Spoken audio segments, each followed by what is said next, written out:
I'm Lieutenant Colonel Linda Solomon, 38, and I built my career from nothing but grit, discipline, and a commitment to bringing my people home. For years, I showed up for my family the same way, quietly, consistently, without hesitation. But when my own sister-in-law accused me of being drunk at noon in front of the entire family, mocking the tremor caused by a bullet wound I earned in Kandahar, I reached a breaking point that changed everything. Have you ever been dismissed, humiliated, or underestimated by someone you poured yourself into? If you have, share your story in the comments. Trust me, you're not the only one. Before we get into what went down, tell me where you're watching from. And if you've ever had to draw a hard line after being wronged, hit like and subscribe for more real stories about boundaries, resilience, and reclaiming your worth. What happened next might surprise you. I've seen tremors in 100 different hands over the years: combat medics, pilots coming off 15-hour missions, young airmen after their first firefight. But I never thought I'd be explaining my own shaking hand to a room full of relatives who should have known better. That moment at the family dinner, when my sister-in-law gasped loud enough for everyone to hear, wasn't just about spilled wine. It was about everything that had been building between us for months, maybe years. Karen had married into our family when I was already a captain, already deep into my Air Force career, already carrying the kind of experience that doesn't fit neatly into Sunday brunch conversations. At first, she seemed genuinely curious about military life. She'd ask questions about deployments, about what officers actually do beyond the uniforms and ceremonies. I thought we'd be close. I'd babysit her kids when Daniel traveled for work, helped them move twice, even lent them money when their basement flooded after that bad spring storm. She said she'd pay me back. That conversation never happened again. The shift was gradual. Small comments that I told myself were just her being stressed, just her trying to find her place in a family that had its own rhythms and history. "You look tired all the time," she'd say, her voice carrying that particular tone that sounds like concern, but lands like criticism. "Do they make you work weekends?" As if my schedule was some corporate policy I could negotiate. The drinking comments started about 6 months before the dinner incident. Nothing direct at first, just observations wrapped in jokes. "Military people drink more than they admit, right?" she'd said at a barbecue, laughing while watching me nurse a single beer over 3 hours. My brother Daniel would brush it off whenever I mentioned feeling uncomfortable. "She's just stressed," he'd say. "You know how she gets." I did know. I was starting to understand exactly how she got.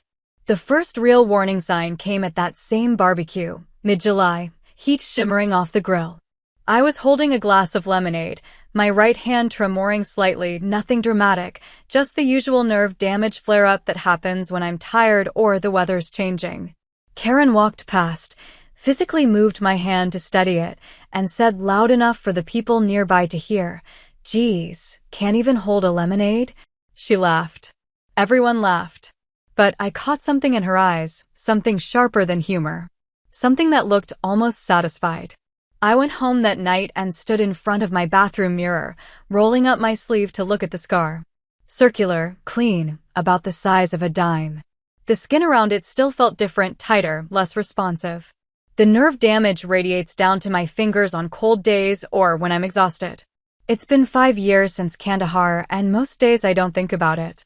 Most days it's just part of the landscape of my body, like the small scar on my knee from childhood or the crooked pinky finger I broke playing volleyball at the academy. But standing there, looking at it after Karen's comment, I felt something shift. My service had always been something my family respected, even if they didn't fully understand it. My father kept my promotion coins in a small display case in the living room. My mother had framed photos from my commissioning ceremony. When I made captain at 31, Daniel took me out for dinner and told me he was proud. Karen was there that night too, newly married, smiling, asking questions about what the rank meant. I wondered when that pride had turned into something else for her. When had my uniform become evidence of distance rather than service? When had my deployment cycles become excuses rather than duty? She developed a new circle of friends over the past year, corporate wives, women who measured success in titles and salaries, and the right neighborhood addresses. I'd met them a few times at family gatherings. They were polite but cool, the kind of people who ask what you do and then subtly disengage when the answer doesn't fit their framework.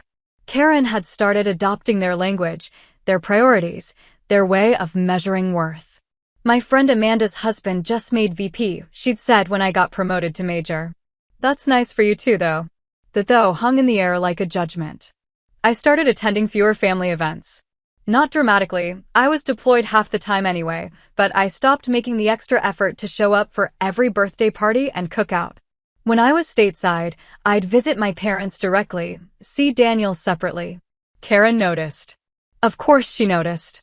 You're never around anymore, she said once, her tone suggesting I was choosing to be absent rather than acknowledging that my job required it. It's like you're avoiding us. She said us, but meant me.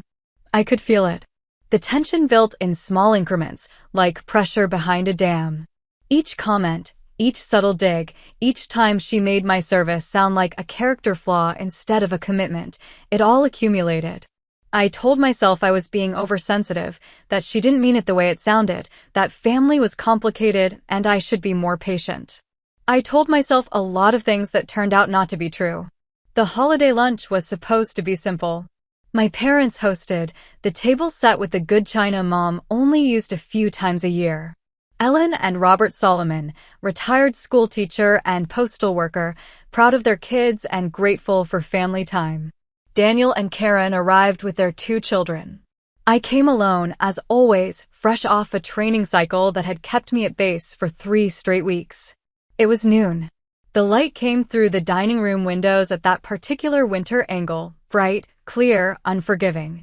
Everyone was seated, passing dishes, making small talk about the kids' school play and my father's golf game and whether the turkey was too dry. Normal. Comfortable. Then I reached for the wine bottle. My hand trembled. Not violently, just enough that the bottle tilted wrong and a splash of red wine hit the white tablecloth.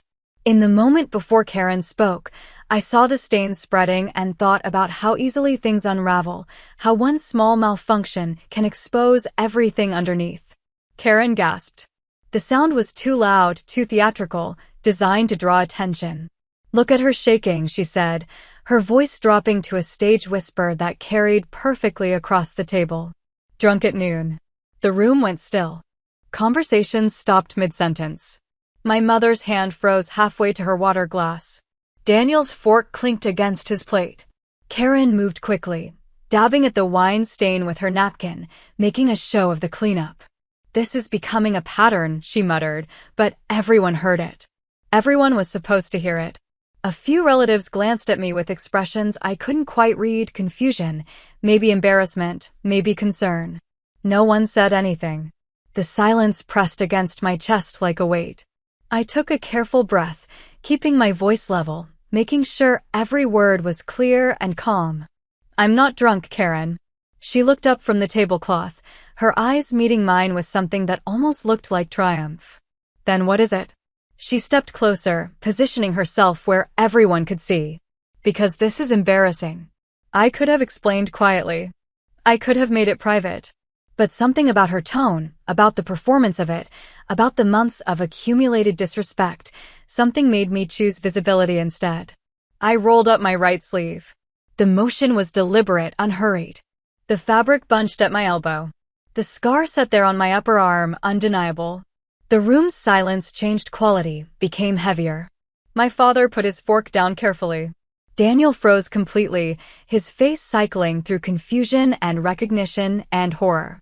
Karen's expression flickered, not to compassion, but to something closer to discomfort at being caught in a miscalculation. It's nerve damage, I said. My voice stayed steady. From a gunshot wound. Karen blinked, thrown off her script. From what? I could have stopped there. I could have left it vague. Instead, I gave her the truth, simple and complete. Kandahar. I was pulling a wounded airman out of a collapsed compound during an insurgent attack. A sniper round caught me on the way out. The silence turned absolute. No one moved. No one looked away. The bullet went through the brachial plexus. I continued, my tone neutral, almost clinical. Nerve damage is permanent. My hand trembles sometimes, especially when I'm tired or cold or when the pressure changes. It has nothing to do with alcohol. It has everything to do with saving Technical Sergeant Luis Marquez's life while taking enemy fire. I could see Karen's mind working, trying to find a way to reframe this, to recover the high ground. She opened her mouth, closed it, finally managed. I didn't know. You never asked, I said quietly. That was the moment it became clear to everyone in the room. This wasn't ignorance. This wasn't a misunderstanding. This was contempt dressed up as concern, judgment masquerading as worry. Karen had decided who I was without ever bothering to learn the truth. My mother's face had gone pale. She was looking at the scar like she'd never seen it before, even though I knew she had. She'd been there in the hospital during my recovery, had helped me through physical therapy. But seeing it displayed like this, in the context of her daughter-in-law's accusation, it was different. The betrayal landed differently for her than it did for me. For me, it was almost clarifying. The relationship had been damaged for a while. This just made the damage visible. But for my mother, watching someone she'd welcomed into our family treat her daughter with such casual cruelty, that was its own wound. Daniel finally found his voice. Karen, what the hell? She turned to him, her expression shifting to defensive. How was I supposed to know? She never talks about it. Maybe because people don't usually have to justify their injuries to family, I said. I wasn't angry. That was the strange part. I'd expected to feel rage or hurt, but instead I felt something closer to relief. The pretense was over. The careful navigation, the swallowed responses, the benefit of the doubt I'd been extending for months, all of it could stop now. Karen tried once more, her voice smaller. You thought what you wanted to think, I said. You decided I was a mess, and you looked for evidence to confirm it. You never considered that there might be another explanation. You never asked. My brother looked between us, clearly wanting to smooth things over but not knowing how. This wasn't something he could fix with an apology or a joke or by asking everyone to just move on. The meal dissolved after that. People made excuses about needing to get home, about traffic, about early starts the next morning. My parents tried to salvage something, but the damage was done. Not to the dinner, to the foundation of trust that's supposed to hold a family together. As people filtered out, a few approached me quietly. My father's brother, Uncle Tim, put a hand on my shoulder and asked if I was okay. My cousin Jennifer, who'd been sitting at the far end of the table, stopped to thank me for my service, her voice tight with anger at what she'd witnessed.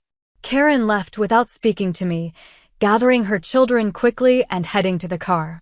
Daniel stayed behind, caught between his wife and his sister, between the life he'd built and the family he came from.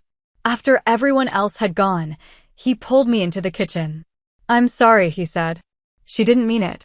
I looked at my brother, my older brother, who'd taught me to ride a bike and helped me study for the academy entrance exam and stood beside me at our father's retirement party.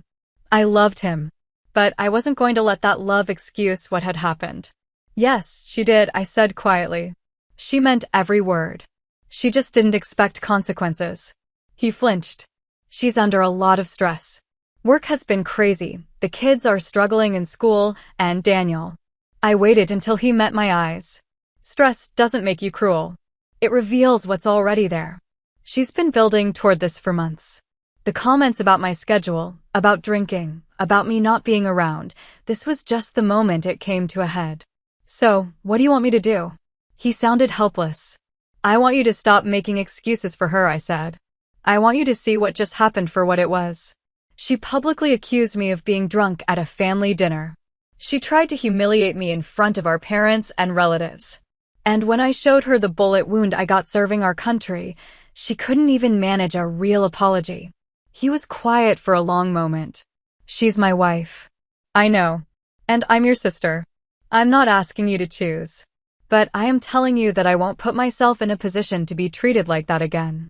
We stood there in our parents' kitchen, the same kitchen where we'd eaten breakfast before school 1,000 times, where we'd gathered after graduations and funerals and everything in between. The geography of childhood, now hosting an adult confrontation neither of us wanted, but both of us needed. I'll talk to her, Daniel finally said. I nodded, but I didn't have much hope that talking would change anything. The problem wasn't communication. The problem was respect, and you can't talk someone into respecting you. They either do or they don't. That night, back in my apartment near base, I lay awake thinking about Kandahar. The memory was usually fragmented, just flashes, the heat, the dust, the sound of the compound wall collapsing, Luis Marquez's weight against me as I dragged him toward cover. But tonight it came back complete. We'd been on a joint operation, providing medical support for a compound clearance. The structure wasn't supposed to be occupied, but intelligence is only as good as its sources, and sometimes sources are wrong. The insurgents had been waiting. When the walls came down under mortar fire, Marquez was trapped in the rubble, his leg crushed. I was the closest medical officer. Going back in wasn't brave, it was procedure. Someone was hurt, and I had the training to help. Simple calculus. I remembered pulling him free, the weight of him, the dust choking us both. I remembered thinking about angles and cover and the fastest route back to the medical truck. I remembered the sound, sharp, clean, distinct, when the bullet hit. For a second I thought I'd been missed, that the impact was something else. Then my arm went hot and strange, like all the nerves were firing at once. I didn't stop moving. Couldn't. Marquez needed evacuation, and stopping would have meant both of us dying in that courtyard. I got him to the truck. Someone else took over his care. I sat down, and that's when I noticed the blood. The recovery took 8 months, surgery to remove the bullet fragments, physical therapy to regain range of motion, occupational therapy to adapt to the nerve damage. They told me early that the tremor might be permanent. They were right. Colonel Avery Butcher, my wing commander, visited me during recovery. She sat beside my hospital bed and told me I'd done everything right, that Marquez was going to walk again because I'd gotten him out in time. She also told me the injury would probably affect my career trajectory, that combat roles would be limited, that I'd need to focus on leadership positions that didn't require the same physical standards. I hadn't thought about that conversation in years. Butcher had been honest with me in a way that felt respectful rather than limiting. She'd acknowledged the cost without diminishing the value of what I'd done. Karen had done the opposite. She'd seen the cost and turned it into evidence of failure. Lying there in the dark, I realized something I'd been avoiding. I'd been waiting for Karen to see me the way I wanted to be seen. As capable, dedicated, valuable. I'd been trying to earn her respect through patience and accommodation and swallowing my responses to her comments. But you can't earn something that was never going to be offered. Some people look at a scar and see survival. Others look at the same scar and see weakness. Karen had made her choice clear. The question was what I was going to do about it. I thought about the younger officers I'd mentored, the advice I'd given them about dealing with difficult commands and toxic leaders. I'd always told them the same thing: set boundaries, document everything, and don't participate in your own disrespect. It was time to take my own advice. I got up, made coffee even though it was past midnight, and sat at my kitchen table. I thought about what I wanted, not what I thought I should want, not what would keep peace in the family, but what I actually needed to feel respected and safe in my own family relationships. The answer was simpler than I expected. I wanted acknowledgement of what she'd done, and I wanted assurance it wouldn't happen again. If I couldn't get those things, I wanted distance. I drafted a text to Daniel, then deleted it. This conversation needed to happen voice to voice, with time for him to process and respond without the pressure of immediate family presence. I'd call him in a few days, after everyone had time to sit with what happened. For now, I needed to focus on the part one could control: my own response, my own boundaries, my own willingness to accept or refuse certain behaviors. The tremor in my hand had exposed Karen's cruelty. Now I had to decide what to do with that information. I called Daniel 4 days later, on a Wednesday afternoon when I knew Karen would be at work and the kids at school. He answered on the second ring, his voice wary. We texted briefly in the days since the dinner, surface-level exchanges that danced around the real conversation we needed to have. I wanted to talk about what happened, I said, keeping my tone neutral, professional almost. Without an audience. He sighed. Yeah, I figured. I heard him moving, probably finding a private space. A door closed in the background. Karen feels terrible, he started. I cut him off gently but firmly. Daniel, I need to tell you what I'm willing to accept going forward, and I need you to hear it without defending her or explaining her feelings. Can you do that? Silence. Then, okay. I won't attend family gatherings where Karen is present unless she acknowledges what she did and what it implied. Not a vague apology, not an "I'm sorry you were offended" statement. A real recognition that she publicly accused me of being drunk and tried to humiliate me in front of our family. She didn't mean Daniel. He stopped. You're asking me to choose between my wife and my sister. No. I'm setting a boundary about my own presence and safety. You don't have to choose anything. But I'm not going to put myself in a position to be treated with contempt in the name of family harmony. Not anymore. I heard him breathing on the other end, processing. She's under a lot of stress. The pressure at her job, the kids, trying to keep up with her friends. I understand stress. I've commanded personnel under combat conditions. Stress doesn't make you cruel to people who've done nothing to you except exist in a way you don't understand.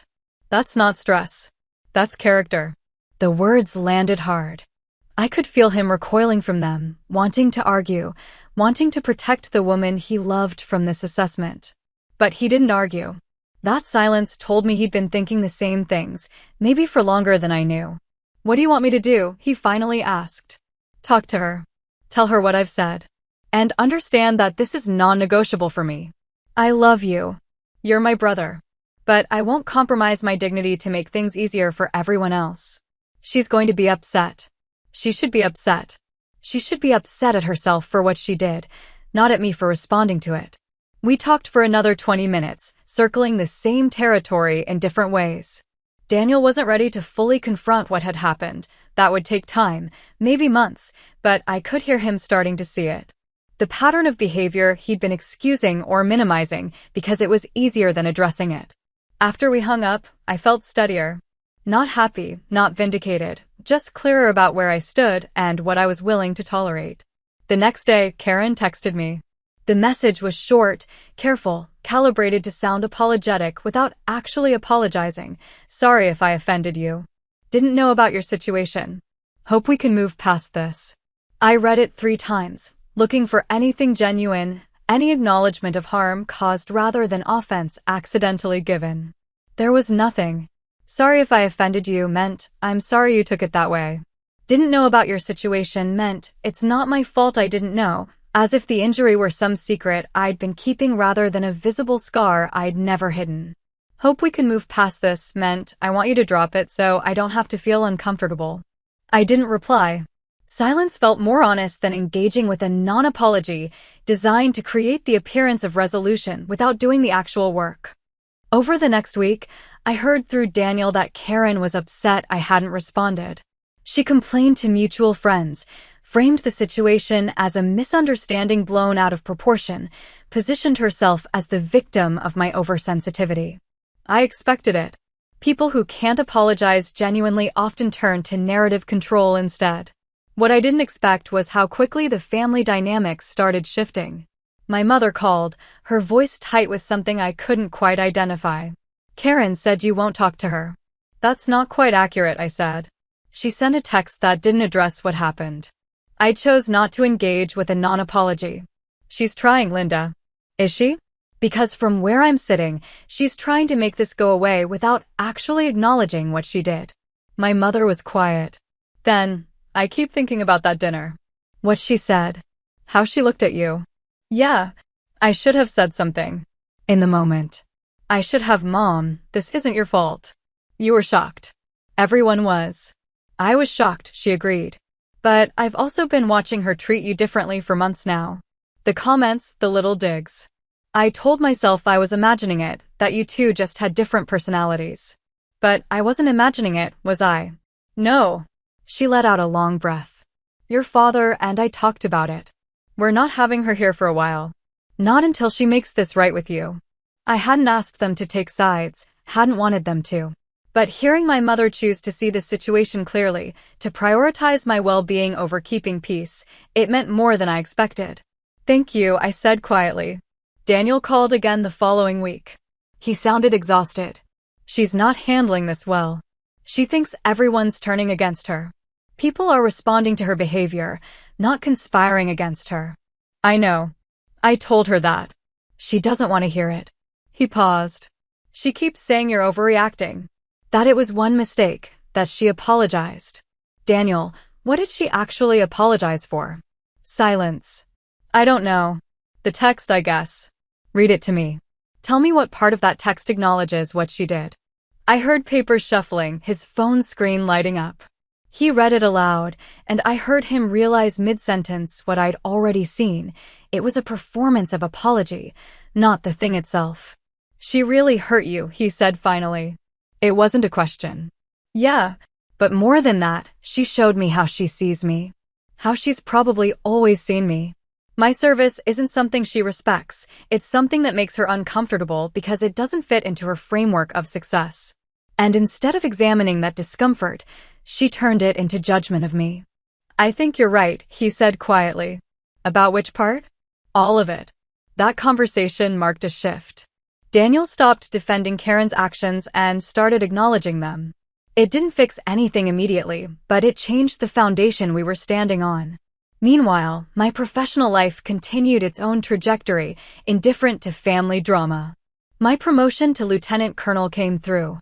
The board results were posted on a Friday morning, and by that afternoon I had congratulations emails from commanders across 3 time zones. Colonel Butcher called personally. Knew it would happen, she said. You've earned this 10 times over, Solomon. Thank you, ma'am. How's the arm? She always asked. Same. Manageable. Good.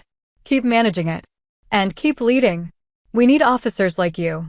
The promotion felt like validation from the people whose opinions actually mattered, fellow service members, commanders who understood the work and sacrifice, airmen who I'd led and trained and trusted with difficult missions.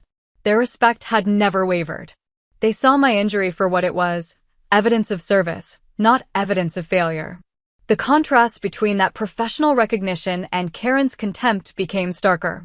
In the Air Force, I was Lieutenant Colonel Solomon, officer with 18 years of service, combat veteran, leader of personnel. In Karen's framework, I was just a woman with a shaking hand who showed up to family events in a uniform that made her uncomfortable. I realized I'd been trying to make her see me the way my colleagues did. But that was never going to happen, because we were measuring worth on completely different scales. 3 months passed. I attended family gatherings at my parents' house, small dinners, holiday celebrations, without Karen present. Daniel came alone sometimes, brought the kids other times. We didn't talk about the absence, just worked around it. Karen's attempts at contact became less frequent. A message here, a social media like there, small gestures that seemed designed to maintain connection without actually addressing the rift. I ignored them all. Not out of spite, but because engagement without resolution felt dishonest. I wasn't angry anymore. That was the surprising part. Somewhere in those months, the anger had burned off, leaving something clearer and calmer. I didn't need her to understand what she'd done. I didn't need her to validate my service or acknowledge my sacrifice. I only needed to stop accepting her judgment as meaningful. The tremor in my hand still flared up. Cold mornings, long duty days, any time my body was tired or stressed. I stopped hiding it, stopped positioning my hands strategically or making excuses when it happened. At a staff meeting, my hand shook while I was pointing at a tactical display. A young lieutenant noticed and hesitated, clearly unsure whether to acknowledge it. Nerve damage, I said casually. Kandahar. Doesn't affect my judgment, just my motor control sometimes. She nodded, and we moved on. That simple acknowledgement, treating it as a fact rather than a flaw, felt revolutionary. I'd spent years minimizing the injury, trying not to let it define me or limit me. But pretending it didn't exist was just another form of shame. The injury existed. It was part of my story. And it didn't diminish me. My work expanded. The O5 position came with broader responsibilities, oversight of training programs, coordination across units, strategic planning that would affect operations years down the line.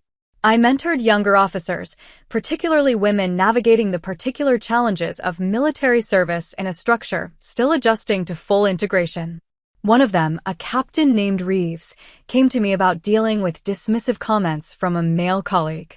She was frustrated, angry, trying to decide whether to file a formal complaint or just deal with it. "What do you want to happen?" I asked. She blinked. "I want him to stop." "Then that's what you advocate for." "Not punishment necessarily, but behavioral change. Clear, documented, with command authority backing you up." "What if they say I'm overreacting?" "Are you?" "No." "Then their opinion of your reaction is their problem, not yours. Your job is to set the boundary and enforce it." She left my office looking steadier.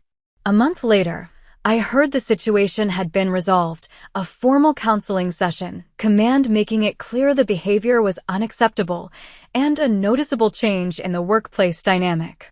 I thought about how similar that was to my situation with Karen, except there was no command structure to enforce accountability in family relationships. You just had to do it yourself, knowing that enforcement might mean distance. That realization brought a kind of peace. I couldn't control Karen's behavior. I couldn't make my brother see the situation before he was ready. I couldn't force my family into choosing sides or issuing ultimatums. But I could control my own boundaries, my own presence, my own willingness to accept certain treatments. And I could do it without anger, without bitterness, just with clear-eyed understanding of what I deserved. One evening, my father called. "Your mother and I are proud of you. Not just the promotion, though that too, but how you've handled this whole situation. I haven't done anything special. You've held your ground without burning bridges. You've been clear without being cruel. That's harder than people think." "It doesn't feel hard. It just feels necessary."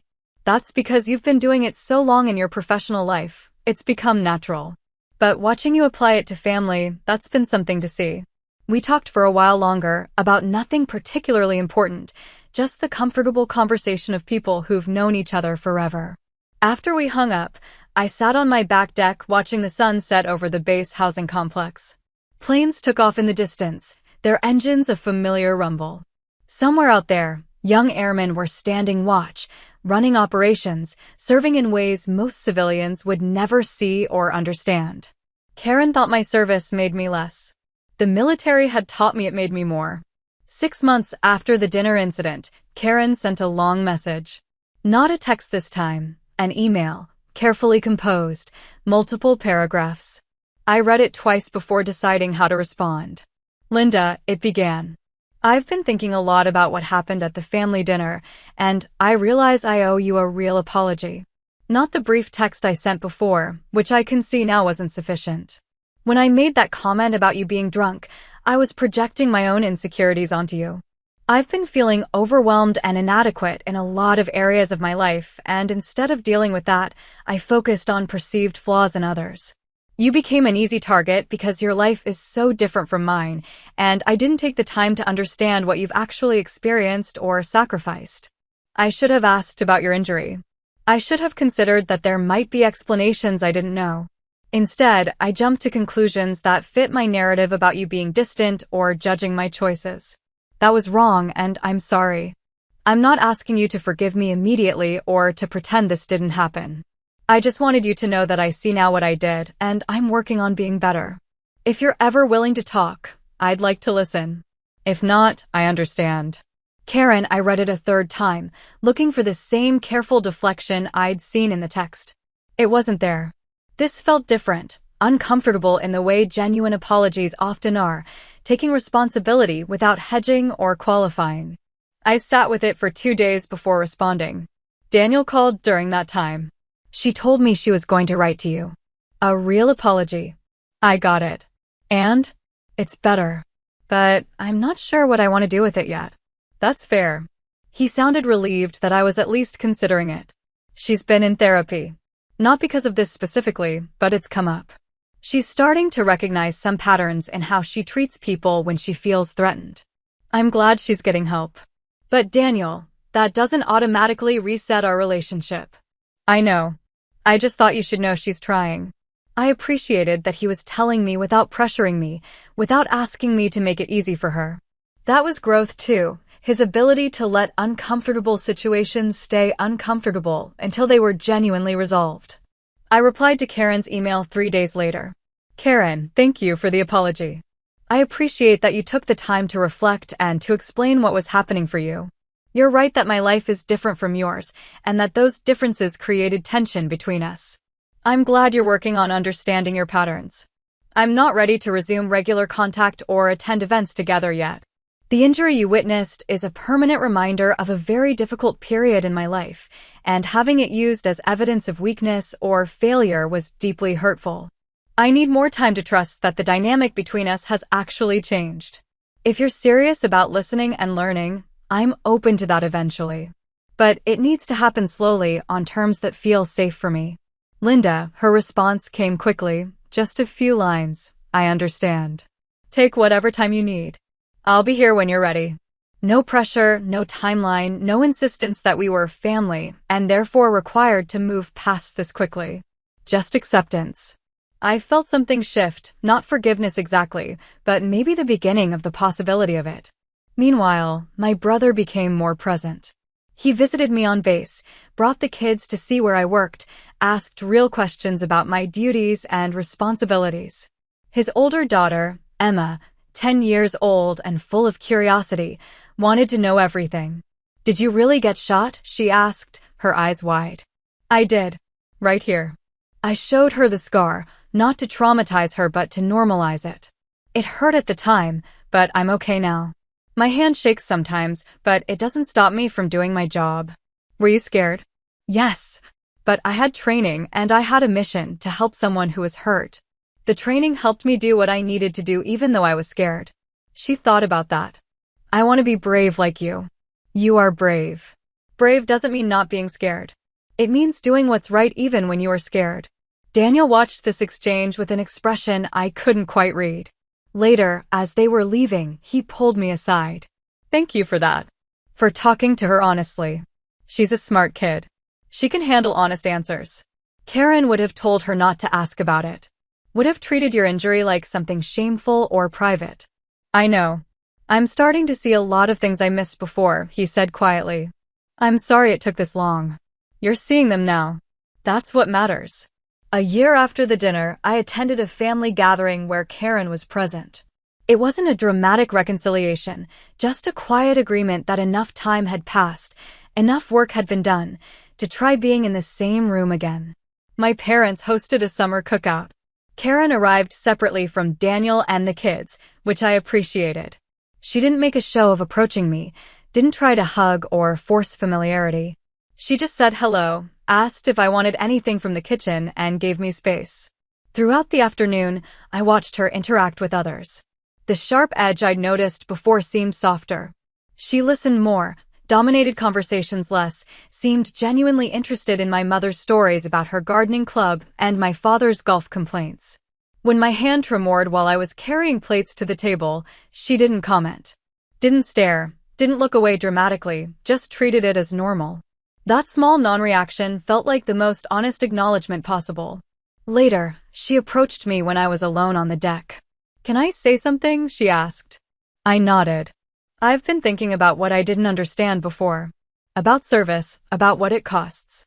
I started volunteering with a veteran support group. Just administrative stuff, filing, organizing events. But I've been hearing stories. That's good, I said. It's helped me see how much I didn't see. How narrow my definition of value was. I measured everything by corporate metrics and social status, and I made you small in my mind because you didn't fit that framework. I'm sorry. Not just for the dinner, but for all of it. All the comments and judgments that led up to that moment. I looked at her carefully, trying to assess sincerity. What I saw was uncomfortable self-awareness, the kind that comes from actually confronting your own failures rather than just performing contrition. I appreciate that, I said. And I appreciate the work you're doing. But Karen, I need you to understand, the relationship we had before is gone. If we're going to have any relationship going forward, it has to be built on who we both are now, not who we were trying to be then. I understand. Can we try? Maybe. With boundaries. With honesty. And with the understanding that if the old patterns resurface, I'm gone. No drama, no negotiations, just gone. She nodded. That's fair. We didn't hug. Didn't have a tearful moment of reconnection. just reached an understanding about what might be possible if we both continued the work.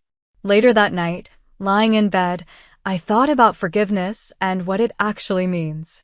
I'd spent months thinking I needed to feel warm toward Karen again, needed to genuinely like her and want her in my life. But maybe forgiveness didn't require any of that. Maybe it just required letting go of the anger, accepting that people are flawed and complicated, and choosing whether or not to engage based on current behavior rather than past hurt. I'd let go of the anger months ago. What remained was caution, clear boundaries, and a willingness to see if change was real or just performed. That felt honest. That felt sustainable. My career continued its trajectory. The promotion to O5 opened doors, opportunities for command positions, specialized training, strategic roles that would shape Air Force operations. I applied for a position overseeing training protocols for combat rescue operations, bringing my Kandahar experience full circle. Colonel Butcher called to tell me I'd been selected. "You're going to shape how we prepare officers for these situations for the next decade," she said. "Your experience matters. Your injury matters. Use it." "Yes, ma'am." "And Solomon? Don't hide the tremor. Let them see it. Let them know that service costs something, that injuries happen, and that you can still lead effectively. That's a lesson some of these young officers need." She was right. The next generation of combat rescue officers needed to see that wounds didn't disqualify you, that adaptation was possible, that the injury itself was evidence of having done the work rather than evidence of failure. I started including my injury in briefings about combat medical operations, not dramatically, just factually. Explaining the mechanism of nerve damage, the recovery process, the adaptations required. Showing them that I was still here, still leading, still effective. The response from young officers was powerful. Several approached me privately to share their own injuries or health conditions they'd been hiding, afraid it would limit their careers. I counseled them on disclosure, accommodation, and leading despite physical limitations. One lieutenant told me, "I thought I had to be perfect to be worthy of the uniform. Seeing you lead with an injury that's visible, it made me realize that's not what this is about." "It's not about perfection," I told her. "It's about competence, integrity, and commitment. The uniform doesn't make you invulnerable. It represents your willingness to serve despite vulnerability." That became a kind of mission for me, normalizing the reality that service costs something, that bodies break, that healing is ongoing, and that none of that diminishes the value of the service itself. Karen's public judgment had tried to weaponize my injury. But through refusing to accept that framing, through treating my tremor as a fact rather than a flaw, I'd found a way to make it meaningful for others struggling with similar challenges. 2 years after the dinner, my family held a birthday celebration for my father's 70th. The whole family was there: parents, brother, Karen, kids, cousins, aunts, and uncles. I arrived in civilian clothes, my uniform left at home for once. The tremor acted up during dinner, my hand shaking as I cut into birthday cake. I didn't hide it, didn't comment on it, just studied my hand and continued. Emma, Daniel's daughter, now 12 and thoughtful, said quietly, "Your hand is shaking. Are you okay?" "I'm fine, sweetheart. Just the nerve damage acting up. Happens sometimes." Karen, sitting across the table, met my eyes briefly. Something passed between us, not friendship exactly, but mutual understanding. She'd learned to see the injury for what it was. I'd learned that her judgment never had the power I'd given it. Later, my father stood to make a toast. He raised his glass and looked around the table at his assembled family. "I'm grateful for all of you," he said. "For the ways you've grown and changed and held each other accountable. For the way this family has learned to have hard conversations and come out stronger." His eyes found mine. "And I'm proud of my daughter, who serves her country with honor and teaches us all what real strength looks like." The table echoed the toast, Karen included. As people mingled after dinner, I found myself on the back porch with Daniel. We stood in comfortable silence for a while, watching the kids play in the yard. "Thank you," he said finally. "For what?" "For setting boundaries. For not letting me pretend everything was fine when it wasn't. For being patient with me while I figured out what was actually happening in my own house. You did the work, Daniel. I just held the line. Still, you could have written me off. Written all of us off. But you stayed connected while maintaining your dignity. That's harder than people think. I learned it in the military. Clear expectations, firm boundaries, consistent consequences. It works for personnel management. Turns out it works for family too. He laughed. Everything's a command structure for you. Not everything. But relationships need structure. Otherwise, people just drift into patterns that hurt them. We watched the sun setting, the light golden and warm.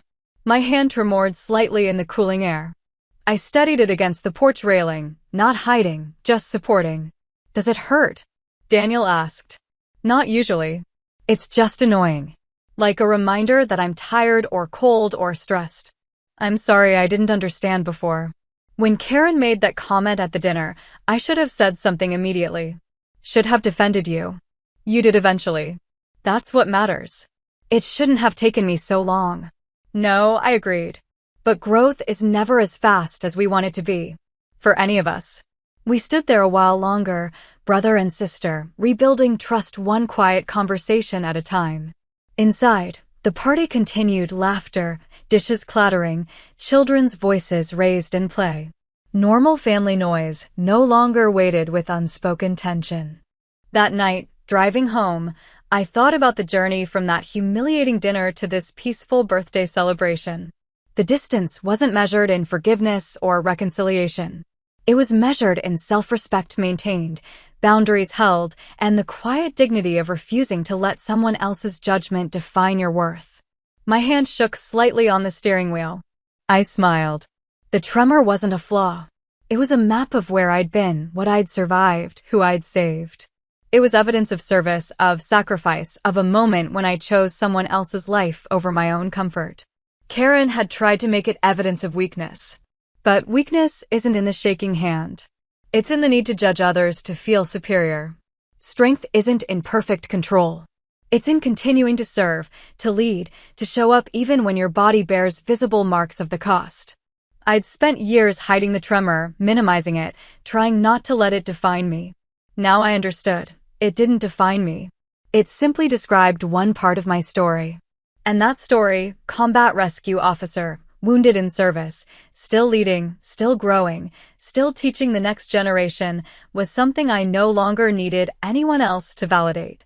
The respect of my colleagues, the trust of the airmen I led, the love of family members who'd learned to see clearly, that was enough. More than enough. And if someone tried to shame the scars I'd earned, well, that just revealed their own limitations, not mine. I pulled into my driveway, turned off the engine, and sat in the quiet darkness for a moment. My hand rested on my lap, still tremoring slightly from the long drive. I looked at it, this imperfect, damaged, resilient hand that had pulled a wounded airman from a collapsed building, that had held countless lives steady during medical emergencies, that had signed orders and reports and commendations. That shook sometimes and didn't stop being capable. I thought about what I'd tell a young officer struggling with visible injury, with the fear that physical damage would undermine their authority or worth. I'd tell them what I'd learned. Leadership isn't about appearing invulnerable. It's about being honest about cost while remaining committed to purpose. Real strength acknowledges limitation while refusing to be limited. And the people who matter, the ones whose respect is worth having, will see your scars as evidence of having done something that mattered, not evidence of being broken. I stepped out of the car, my hand steadying as I gathered my bag. The night was cool and clear, stars visible despite the base lights. Somewhere in the distance, another flight was taking off, young pilots beginning their training, starting their own journeys of service. I'd be there tomorrow, teaching them, leading them, showing them by example that serving means accepting risk, that risk sometimes means injury, and that injury never diminishes the value of the service itself. The story that began with public humiliation and a spilled glass of wine had become something else entirely, a testament to the power of holding your ground, the importance of choosing dignity over peace, and the quiet satisfaction of knowing that the judgment of small minds can never touch the truth of who you are. I walked inside, home from the party, steady in myself. My hand might shake. My history might be complicated. My family relationships might require careful navigation. But I was Lieutenant Colonel Linda Solomon, combat veteran, leader of airmen, survivor of wounds both visible and invisible. And that was more than enough. 30 years later, I stand in front of a mirror adjusting my uniform for the last time as an active duty officer. The face looking back at me is 68 years old, lined with decades of service, command, and the particular kind of weathering that comes from a life spent in purpose. My hair, now completely silver, is pulled back in the same tight bun I've worn since my academy days. The tremor in my right hand is more pronounced now, age and nerve damage compounding each other, but my fingers still work well enough to fasten the buttons, pin the insignia, straighten the collar. 2 stars sit on my shoulders. Rear Admiral lower half equivalency in joint service terms, though in the Air Force I retired as a brigadier general. The promotion came 8 years ago, near the end of my career, a capstone to decades of leadership that took me from medical operations to training command to strategic planning at the Pentagon. Today is my official retirement ceremony, and the tremor that once caused me shame has become simply part of who I am, visible evidence of a defining moment that shaped everything that followed. The ceremony is at 1400 hours. I have 2 hours to gather my thoughts, review my remarks, and prepare to say goodbye to the uniform that has been my identity for 46 years. My phone buzzes. A text from Daniel, "We're all here. Dad's doing okay, getting him settled in his seat now. Mom's crying already, and you haven't even started yet." I smile. Our father is 99 now, frail but sharp-minded, determined to attend despite the 3-hour drive from the assisted living facility. Our mother passed 4 years ago, peacefully in her sleep, after a long life of watching her children grow into people she was proud of. Daniel is 70 now, retired himself, his hair white and his movements slower, but his presence still solid and reliable. And Karen. Karen is 67, also retired from the corporate world that once defined her, now spending her time volunteering with veteran support organizations and serving on the board of a foundation that provides mental health services to combat survivors. The transformation that began with that apology email 28 years ago became genuine, sustained, real. We're not close, not in the way sisters-in-law sometimes are, but we have something more valuable. Mutual respect built on honest acknowledgement of past harm and consistent behavioral change. She'll be at the ceremony too. With Daniel, with their children, Emma is 40 now, a doctor, married with 2 kids of her own. Their son Marcus is 37, a teacher. The extended family has grown, complexified, weathered its own storms over the decades.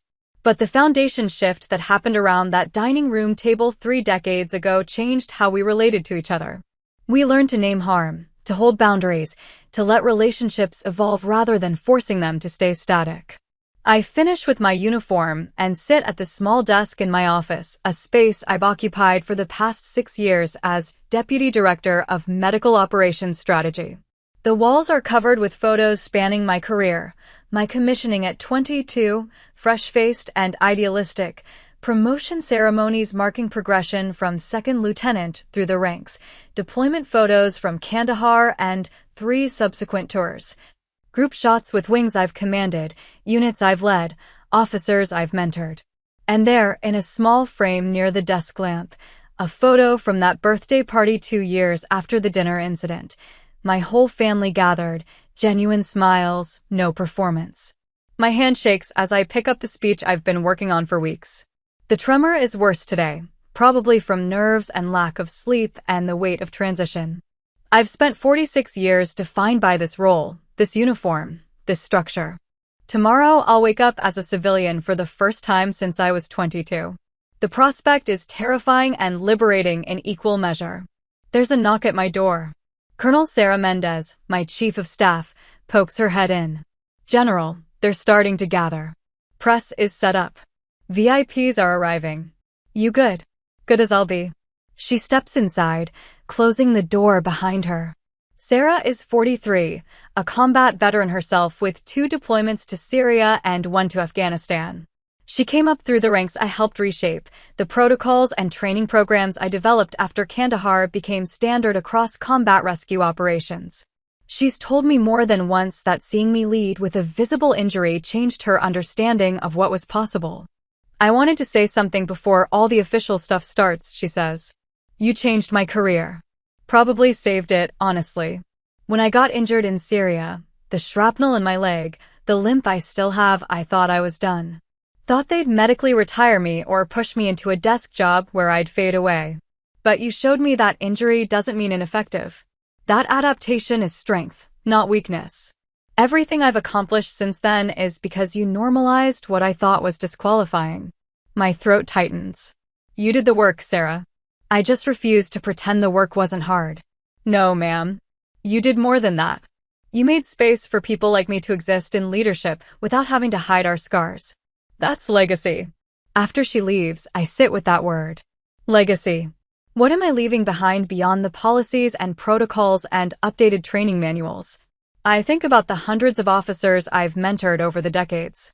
The young lieutenant who came to me terrified about disclosing a traumatic brain injury. The captain struggling with PTSD who thought seeking treatment would end his career. The major with chronic pain from a parachute accident who believed leadership positions were closed to him. I'd counseled them all with the same message. Your injury is part of your story, not the end of it.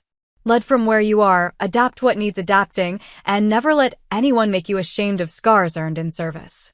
How many of them had gone on to command positions themselves? How many had created environments where their own subordinates felt safe being honest about physical and psychological wounds?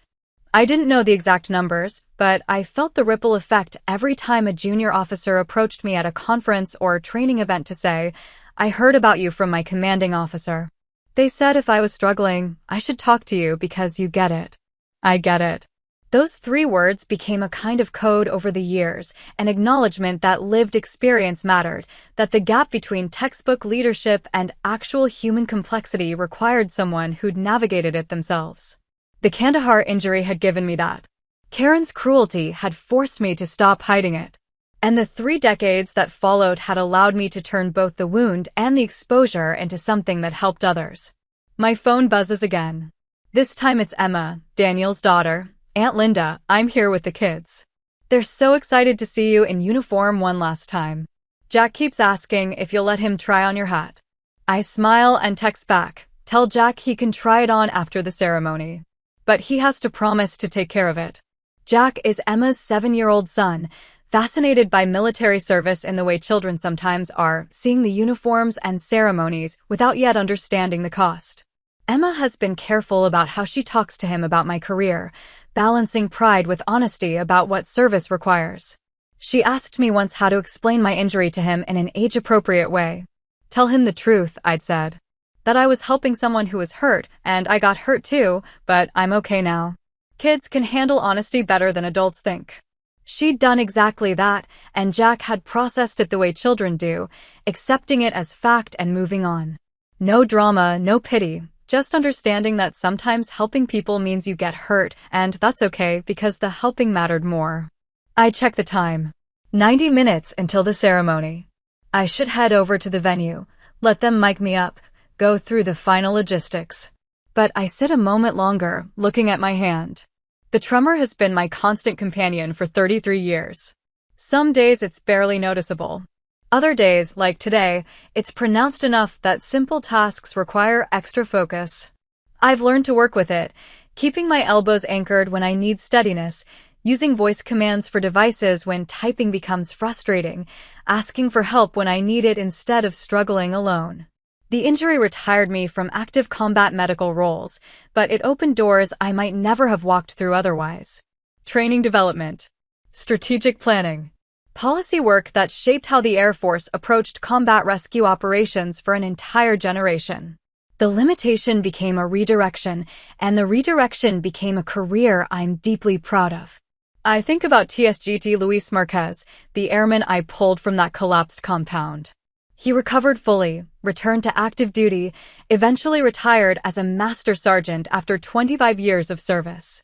We've stayed in touch sporadically over the decades, holiday cards, occasional emails, a few visits when our paths crossed at military events.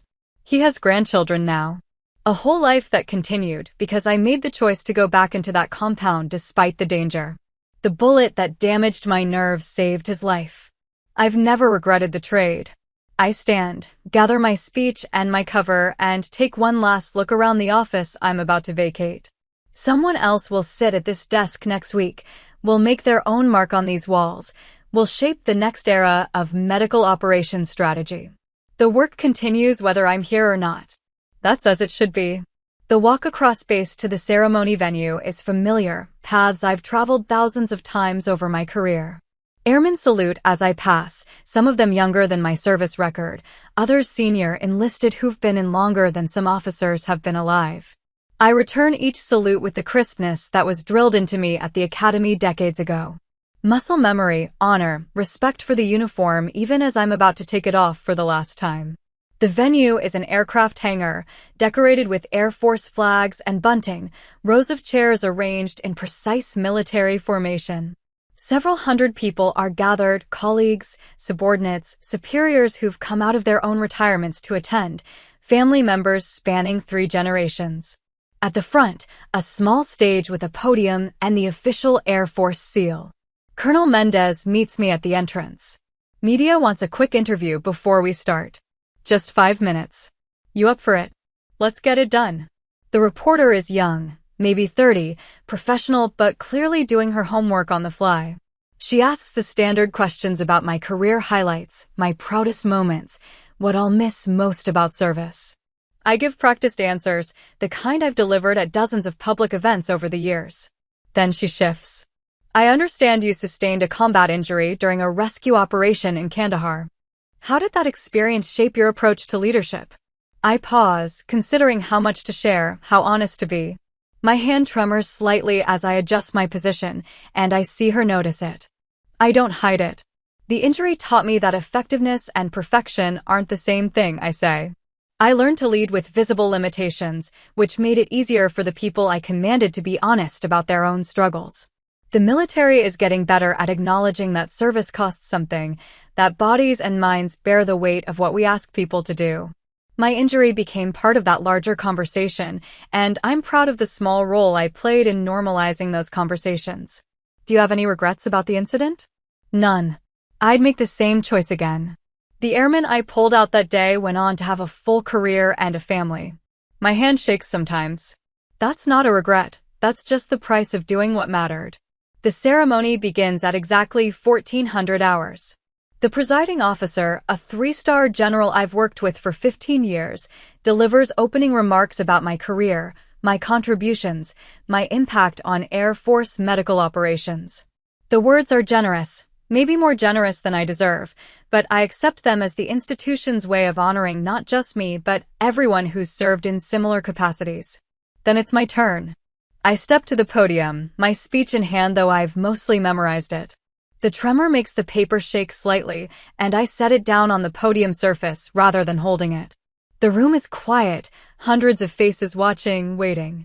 46 years ago, I raised my right hand and swore an oath to support and defend the Constitution against all enemies, foreign and domestic. I was 22 years old. I thought I understood what that oath meant. I didn't. Understanding came slowly, through deployments and commands and moments of crisis, where the abstract became devastatingly concrete. I tell them about Kandahar, not the full story, just the outline.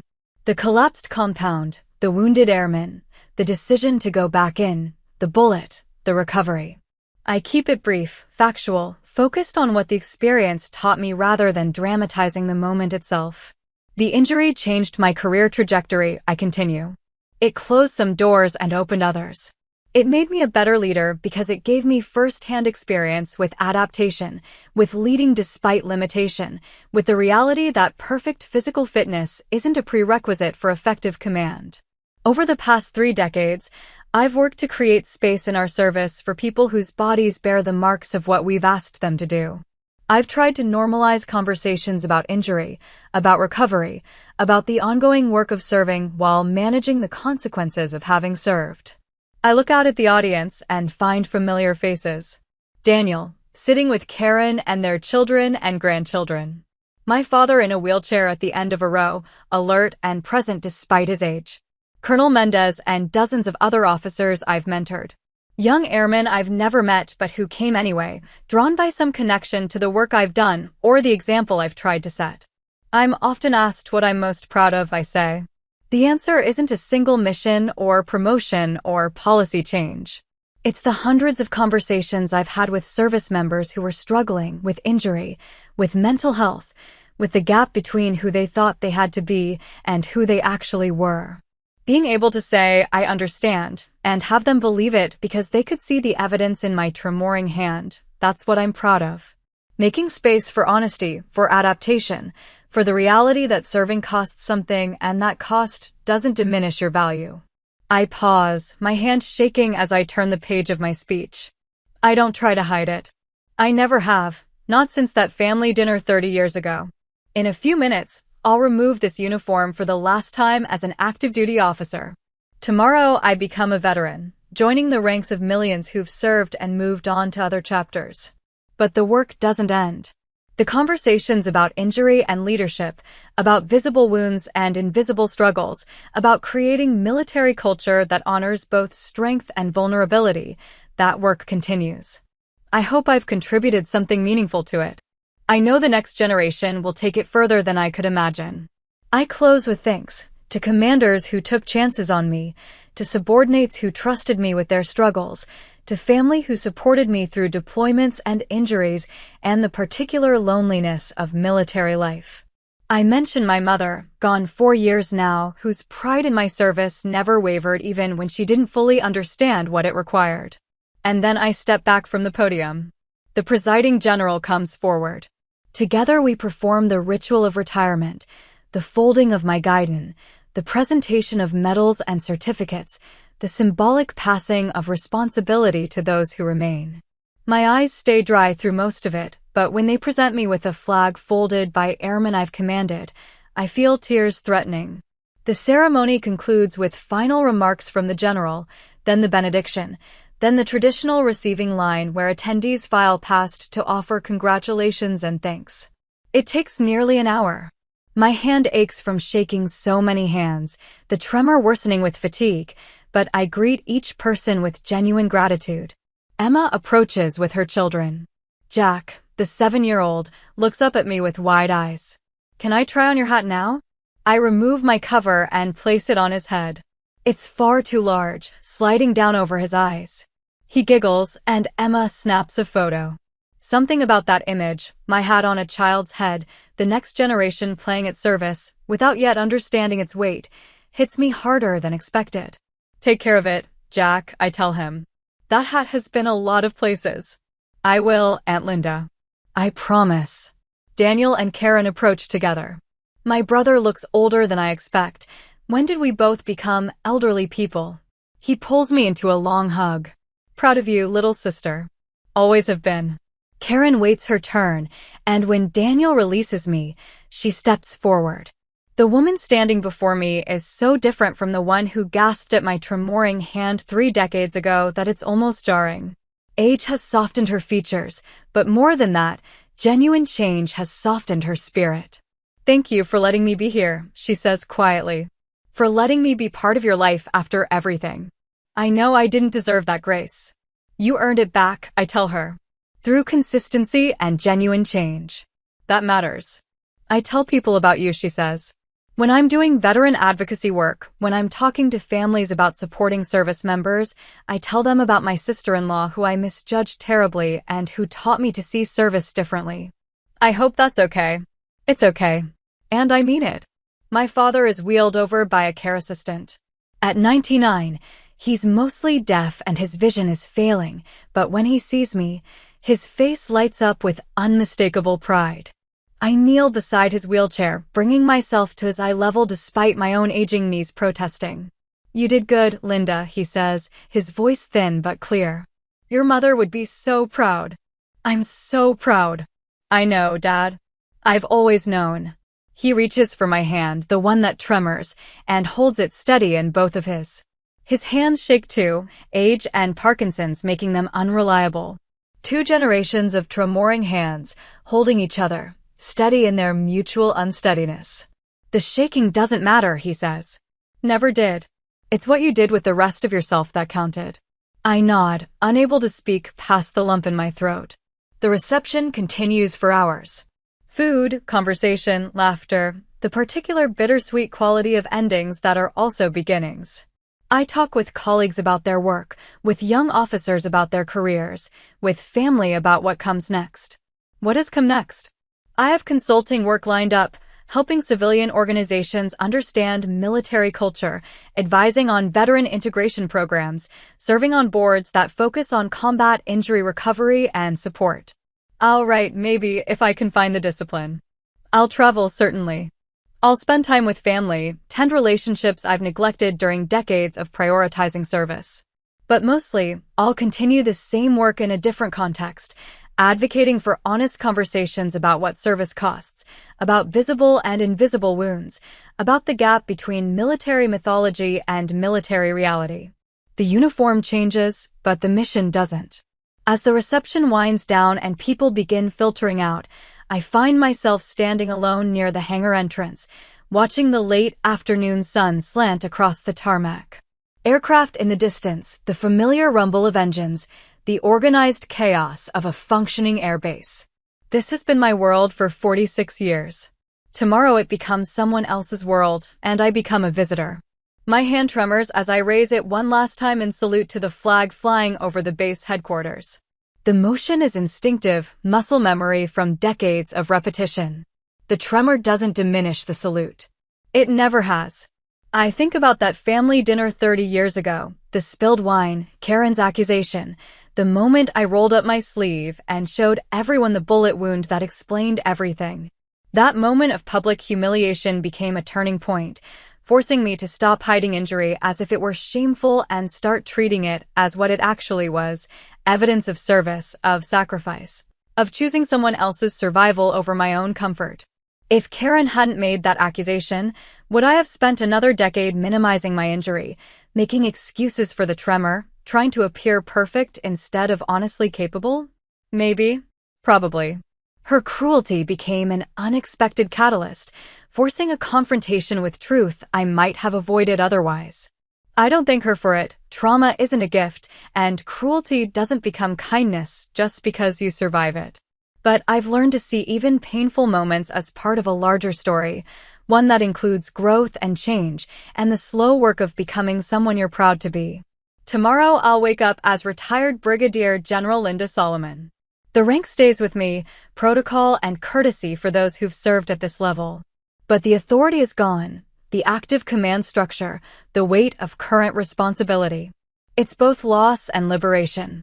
I turn away from the tarmac and head toward my car. My hand shakes as I unlock the door. I pause, looking at it, this hand that served me for 68 years, that pulled a wounded airman from rubble, that signed orders affecting thousands of lives, that refused to be hidden even when hiding would have been easier. Thank you, I tell it quietly, acknowledging what it's done and what it's cost. Then I get in the car and drive away from the base, away from the ceremony, toward whatever comes next. The tremor continues, steady and familiar, a reminder that I'm still here, still leading in whatever capacity I can, still teaching by example that wounds don't disqualify you from effectiveness. They just require you to lead differently, more honestly. With the kind of authenticity that only comes from having survived something real. 30 years ago, I stood at a family dinner and showed them a scar. Today I stood at a retirement ceremony and showed them a career built on refusing to be ashamed of that scar. Both moments mattered. Both shaped everything that followed. And tomorrow I'll wake up and figure out what it means to serve without the uniform, to lead without the rank, to continue the work using whatever tools a veteran carries into civilian life. The hand will still shake. The scar will still be visible. The story will continue. That's enough. That's always been enough. And that's how a single comment at a family dinner revealed everything I'd been overlooking for years. Standing up for myself didn't just change the dynamic, it changed me. Now I want to hear from you. Has someone ever belittled you for something they didn't understand? Have you had to defend your accomplishments or your scars to people who should have protected you? What finally made you draw the line? Drop your story in the comments. If this resonated with you, hit like, subscribe, and share it with someone who needs the reminder. Your worth isn't up for debate.